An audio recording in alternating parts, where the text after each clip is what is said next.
Bonjour, bienvenue pour cette nouvelle vidéo. Elle débute la 6e semaine qui est consacrée à l'acceptation. Du coup, avant d'arriver à la question du jour, qui est initiatrice de cette semaine, je vous propose de définir un peu ce qu'est l'acceptation. Comment définir l'acceptation telle que nous allons la travailler cette semaine? Il s'agit d'accepter, de permettre, d'autoriser qu'il se passe des faits, qu'il y ait des comportements de la part de personnes qui nous sont proches ou pas, et que tous ces faits-là, ces comportements et ces événements qui arrivent, qu'on permette qu'ils arrivent, même si on ne les comprend pas, et même si on n'est pas d'accord avec eux.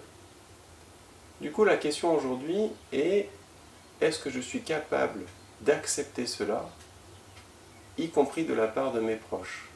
Pourquoi le sujet de l'acceptation est-il important?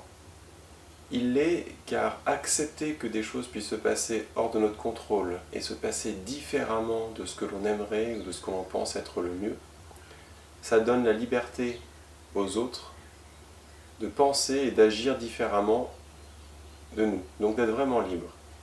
Et donnant cette liberté aux autres, nous nous l'autorisons nous aussi. Cela amène aussi sur le jugement, c'est-à-dire qu'à partir du moment où on reconnaît le droit aux autres qu'ils puissent agir, penser différemment de nous, ou qu'il puisse arriver des événements avec lesquels nous ne sommes pas d'accord ou nous ne sommes pas contents que ça arrive, nous préférerions que ça se passe autrement. Accepter cela, cela permet de remettre chacun face à sa responsabilité, par rapport à ce qui arrive, par rapport à ce que font les autres. Reconnaissant cette possibilité, nous nous l'autorisons aussi. Ça veut dire que nous reconnaissons le droit d'agir tel que nous voulons en fonction de nos convictions, de nos valeurs, et que du coup, on le reconnaît aux autres et on permet la liberté de chacun. La question de l'acceptation peut aller vraiment plus loin et dans des détails très petits, très ténus. Par exemple, une posture, un piège entre guillemets de l'acceptation, c'est de dire bah oui, il a le droit de faire ça, bon ça me plaît pas, mais très bien, il agit comme ça, tant pis pour lui. Tant pis pour lui, on est déjà sur un jugement. Donc en fait, on ne l'accepte plus. Il y a un autre petit travers sur une acceptation pas totale. Nous pouvons avoir l'impression d'avoir atteint ce niveau d'acceptation totale, et pourtant, il peut arriver à des moments que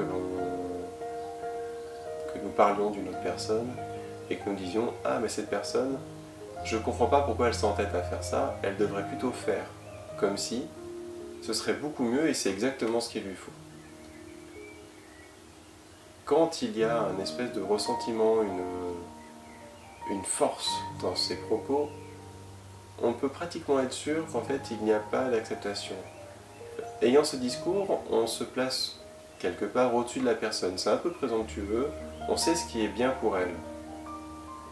Ça veut dire quoi derrière? Et bien en fait, ça veut dire tout simplement qu'on n'accepte pas que cette personne agisse autrement. Il manque un morceau d'acceptation là-dedans. Du coup, la question du jour qui est de savoir à quel point on est capable d'accepter des comportements qui ne sont pas en accord avec nous ou que l'on ne comprend pas, est très importante parce qu'elle nous permet d'étalonner un peu où on en est, chacun de nous, sur l'acceptation. Et au cours de la semaine, on va aller creuser ça avec les questions qui suivent, que je découvrirai chaque jour, je ne les connais pas encore.